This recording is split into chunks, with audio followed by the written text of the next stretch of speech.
लड़की का मैसेज आता है इंस्टाग्राम पे और वो मुझे कह रही है कि यार जो मेरा कंसल्टेंट है वो मुझे वीज़ा अप्लाई करने के लिए मुझे कह रहा है कि 12 लाख रुपए मेरे अकाउंट में ट्रांसफ़र करो। तो मुझे वो कह रही है कि वो कह रहा है कि मुझे 363 के हिसाब से पैसे चाहिए। ऐसा कंसल्टेंट कहता है आपको करना पड़ता है। आप उस टाइम फुल मजबूर होते हो। पहले हम यार ये चीज़ डिस्कस कर लेते हैं कि आपके जो मेजर पैसे लगते हैं वो लगते कहाँ हैं? वो बंदे 16,000 22,000 पाउंड दे के आ रहे हैं। मतलब किस बेस पे? जबकि हम लोग जो अपने स्टेप बाय स्टेप काम करते हैं ना, आप देखिएगा कितने पैसे बचते हैं। जो मेन चीज़ है वो पैसे लेगा आपसे आपकी बायोमेट्रिक की। जब मेरी बायोमेट्रिक थी ना, मैंने करवानी थी, तो मुझे भी बायोमेट्रिक की नहीं मिल रही। तो जो मैंने अपॉइंटमेंट ली थी वो मैंने अपने बिहाफ पे ली थी। Welcome back to my YouTube channel. तो यार जो आज की वीडियो ना, ये मैंने इसलिए बनानी चाहिए क्योंकि पिछले दिनों मुझे एक लड़की का मैसेज आता है इंस्टाग्राम पे और वो मुझे कह रही है कि यार जो मेरा कंसल्टेंट है वो मुझे वीज़ा अप्लाई करने के लिए मुझे कह रहा है कि 12 लाख रुपए मेरे अकाउंट में ट्रांसफ़र करो। तो जब मैंने उससे सारा सिनेरियो पूछा कि 12 लाख किस चीज़ का माँग रहा है, तो वो कह रही है कि वो मुझे कह रहा है कि आपका जो एम्बेसी का जो वीज़ा फ़ी है, उसके बाद आपकी आईएचएस है, वो हम पे करेंगे अपने अकाउंट से। तो मैंने कहा ठीक है, करने दो उनको, फिर भी इतने पैसे नहीं बनते। तो मुझे वो कह रही है कि उस टाइम जो मेन चीज़ थी ना, वो बन रही थी 345 के हिसाब से आपका जो पाउंड रेट है, वो चल रहा था। तो मुझे वो कह रही है कि वो कह रहा है कि मुझे 363 के हिसाब से पैसे चाहिए। तो अब मैं इस चीज़ को लेके सोच में पड़ गया। फिर मैंने उसको ख़ैर सारा सिनेरियो समझाया कि कैसे आप इस चीज़ को अवॉइड कर सकते हैं, कैसे आप इस चीज़ से बच सकते हैं। तो मैंने कहा यार इस पे एक प्रॉपर वीडियो बना दी जाए, ताकि जो बाकी लोग हैं, जिनको कंसल्टेंट ऐसे ब्लैकमेल कर रहा है, क्योंकि लास्ट टाइम वैसा होता है कि आप ना उससे जान नहीं छुड़ा सकते होते। जो ऐसा कंसल्टेंट कहता है आपको करना पड़ता है। आप उस टाइम फुल मजबूर होते हो, क्योंकि पाकिस्तान से आप निकल रहे होते हो, आपको कोई और चीज़ नज़र नहीं आ रही होती है। आप कहते हैं यार जो लग रहा है ना, लगने दो। इस टाइम 2, 4, 5 लाख का कोई मसला नहीं है। जबकि आप एक ऐसे छोटे-छोटे काम करके ना 4 से 5 लाख रुपए बचा सकते हो, जो जो कि नॉर्मल नहीं है। ऑलमोस्ट 1500 पाउंड्स बनते हैं। मैं कहा यार इस पे एक प्रॉपर वीडियो बना दी जाए, ताकि जिससे आप ये चीज़ों को अवॉइड करके पैसे बचा लें। पहले हम यार ये चीज़ डिस्कस कर लेते हैं कि आपके जो मेजर पैसे लगते हैं वो लगते कहाँ हैं। पहले तो आपकी लगती है इनिशियल डिपॉज़िट, जो आपने यूनिवर्सिटी की फ़ी पे करनी होती है। अच्छा, जो मेन चीज़ यहाँ पे जो इंडियंस है ना, वो उनके लिए सुनने वाली है, क्योंकि मैं ऐसे लोगों से मिला हूँ यार जो मतलब इकट्ठे पैसे मुका लिए, उसके साथ डील कर लेते हैं। मतलब कि आपने मेरा वीज़ा लगवाना है, डन बेस हर चीज़ हम मतलब फ़ी, उसके बाद आईएचएस, वीज़ा फ़ी, यूनिवर्सिटी फ़ी, फ्लाइट, हर चीज़ आपने करनी है। इवन के आपकी जो बैंक स्टेटमेंट है वो भी आपने करनी है, कंसल्टेंट को कहते हैं, और जो आपको इतने पैसे दे दिए जाएँगे। अब मेरे साथ एक स्टूडेंट, वो मेरी क्लास फेलो, उससे मैंने पूछा कितने पैसे पे किए? कहते मैंने 22,000 पाउंड्स पे किए हैं। मतलब उन्होंने 22 लाख उसका पे किया अपना इंडिया का, तो वो जो कि बनता है 22,000 पाउंड्स। अच्छा, उसके बाद फिर मैंने अपने एक दोस्त से पूछा जो कि मेरे साथ जॉब करता है, वो भी इंडियन था। मैंने उससे पूछा यार कितने पैसे पे किए? कहता मैंने 16,000 पाउंड्स पे किए हैं। यार जब मैंने ये चीज़ें सुनी ना, मैं कहा यार ये तो बहुत ज़्यादा पैसे वेस्ट कर रहे हैं। जबकि हम लोग जो अपने स्टेप बाय स्टेप काम करते हैं ना, आप देखिएगा कितने पैसे बचते हैं। मतलब आप यूनिवर्सिटी की फी लगा लें, आप 6,000 पाउंड लगा लें रफली, कि आप इनिशियल डिपॉज़िट इतना देते हो, 60,000 पाउंड हो गया। उसके बाद आपकी जो मेन चीज़ आती है वो आती है bank statement. Bank statement mostly students नहीं कर पा रहे होते। मैं इस चीज़ को ये नहीं कहूँगा कि आप दूसरों से करवा लें, अगर लेट सपोज़ आपके पास ऑप्शन ही नहीं है तो फिर क्या ही कह सकते हैं। अगर आप वो करवाते हैं ना, तो 5% पे होती है। आप 2 मंथ्स की वो रखवा लें अगर बैंक स्टेटमेंट, तो उसका आप मैक्सिमम 5 लाख उसका लगा लें। तो 5 लाख और 1500 पाउंड्स ये करें तो ये आपके हो गए 7500 पाउंड्स। उसके बाद आपकी जो मेन चीज़ आती है वो आती है आपकी आईएचएस, इंश्योरेंस, हेल्थ इंश्योरेंस। वो आप 1000 पाउंड उसका लगा लें, ऊपर नीचे है थोड़ी बहुत, लेकिन आप 1000 पाउंड उसका लगा लें। मास्टर्स की बात कर रहे हैं 1 ईयर वालों की। आपका हो गया 8500। उसके बाद आपकी जो मेन चीज़ आती है वो आपकी आती है वीज़ा फ़ी। वीज़ा फ़ी आप 500 पाउंड उसका लगा लें। उसके बाद आप प्रायोरिटी का भी 500 लगा लें। ये ऑलमोस्ट हो गया 1000 पाउंड, ये हो गया 9500। उसके बाद आपकी आती है फ्लाइट। फ्लाइट आपकी लगा लें कोई, पहले 500 पाउंड की फ्लाइट लगा लें, क्योंकि वन वे है तो इतने की आराम से मिल जाती है। ये आपका 9000 पाउंड हो गया। उसके बाद आप के बाकी 1000 एक्स्ट्रा लगा लें, 10,000 पाउंड हो गया। यार मतलब जो बंदे 16,000 22,000 पाउंड दे के आ रहे हैं, मतलब किस बेस पे?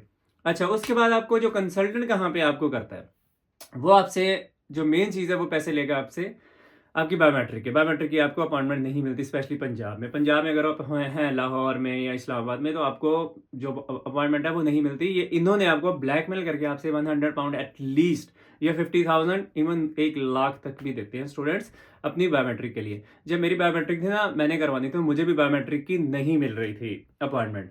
तो जो मैंने अपॉइंटमेंट ली थी वो मैंने अपने बिहाफ पे ली थी, अपनी अपनी अपनी सारी ट्राई करके कि कैसे ली है।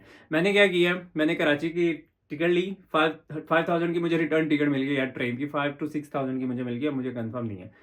मैं कराची गया, वहाँ पहुँचा, मैंने उसको कहा यार मैं कराची जा रहा हूँ, कल मैं कराची पहुँचूँगा तो तुम रात को मेरा वीज़ा अप्लाई कर दो और कल सुबह की मेरी बुक कर दो अपॉइंटमेंट। उसने कहा ठीक है। मैं सुबह वहाँ जब पहुँचा, उसने रात को मेरा वीज़ा फ़ाइल किया, रात को मेरी अपॉइंटमेंट बुक की। मुझे अर्ली मॉर्निंग सुबह 9 बजे की, मतलब अगले ही दिन पे वेरी फर्स्ट डे मुझे अपॉइंटमेंट मिल गई। मैंने ₹1 पे नहीं किया।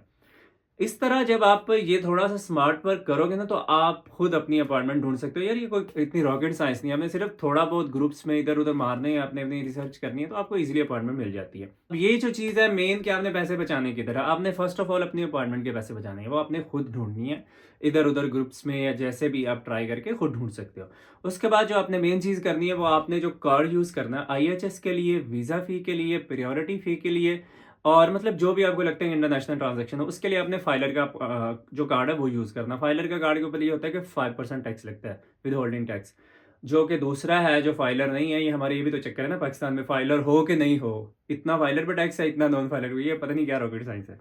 फाइलर हो तो 5% टैक्स है, नॉन फाइलर हो तो 10% टैक्स है। तो आपने किसी फाइलर का कार्ड यूज़ करना है, किसी भी रिलेटिव का आप कार्ड यूज़ कर सकते हो, मतलब बहन का, भाई का, चाचा, ताया, मामा जो भी है, उसका आप कार्ड यूज़ कर सकते हो। उसमें आप जब अपना कार्ड यूज़ करोगे ना, तो आपको कंसल्टेंट ये नहीं कह पाएगा कि भाई 363 रेट चल रहा है आज एम्बेसी का, आज 370 रेट चल रहे हैं। भाई सीधी-सी बात है, जो गूगल का रेट चल रहा होता है ना, उससे 2-3 रुपए मार्जिन रख के आप अपना माइंड बना लें कि यार इतना रेट है और मुझे इतने पैसे पड़ेंगे।